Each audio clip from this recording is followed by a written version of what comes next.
નમસ્કાર, news for ઇન્ડિયામાં આપનું સ્વાગત છે. હું ઈમાની આપની સાથે. તો નજર કરીએ આજના ટોપ 10 સમાચાર પર.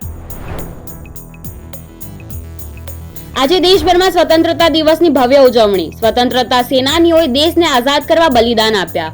1947માં અંગ્રેજો ભારતને સ્વતંત્રતા આપવા સંમત થયા હતા. દેશ આજે 15મી ઓગસ્ટે તેનો 78મો સ્વતંત્રતા દિવસ ઉજવી રહ્યો છે. વડાપ્રધાન નરેન્દ્ર મોદીએ 11મી વખત લાલ કિલ્લા પરથી તિરંગો ફરકાવ્યો. પીએમ મોદીએ કહ્યું, દેશમાં સેક્યુલર સિવિલ કોડ હોવો જોઈએ.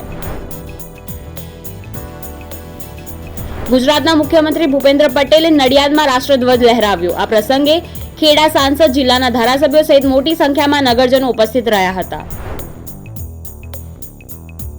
સમગ્ર દેશ આજે 15મી ઓગસ્ટની ઉજવણી કરી રહ્યો છે. ત્યારે કાળિયા ઠાકોરના જગત મંદિરના શિખર ઉપર રાષ્ટ્રપ્રેમની ધ્વજા ચડાવવામાં આવી. ધર્મ અને દેશપ્રેમીઓમાં એક અલગ જ પ્રકારનો માહોલ છવાયો.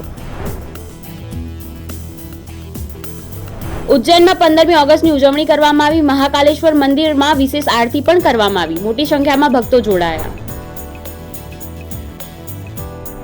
રાજ્યમાં વરાપના માહોલ વચ્ચે આગામી ટૂંક સમયમાં ભારેથી અતિભારે વરસાદની આગાહી કરવામાં આવી છે. ઓગસ્ટના છેલ્લા અઠવાડિયામાં એક મોટી સિસ્ટમ આવવાની છે, જેના લીધે રાજ્યમાં ભારેથી અતિભારે વરસાદ થવાનો છે. ચોટીલાનું રાજકારણ વધુ ગરમાયું. ચોટીલામાં બાળકોની ટી-શર્ટ ઉતરાવવા મુદ્દે વિવાદ વધુ વણસ્યો. શાળાના આચાર્યએ કોંગ્રેસના નેતાઓ સામે કરી પોલીસ ફરિયાદ.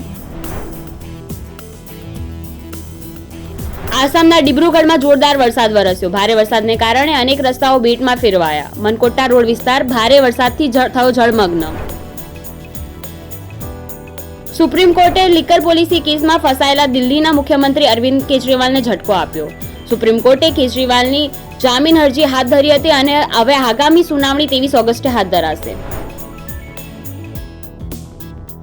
બાંગ્લાદેશના પૂર્વ વડાપ્રધાન શેખ હસીનાએ દેશ છોડ્યા બાદ પહેલીવાર નિવેદન આપ્યું. તેમણે કહ્યું, હું દેશવાસીઓ પાસેથી ન્યાય ઈચ્છું છું. બંગબંધુ શેખ મુજીબુર રહેમાન, જેમના નેતૃત્વમાં દેશે આઝાદી મેળવી, તેમનું અપમાન કરવામાં આવ્યું છે.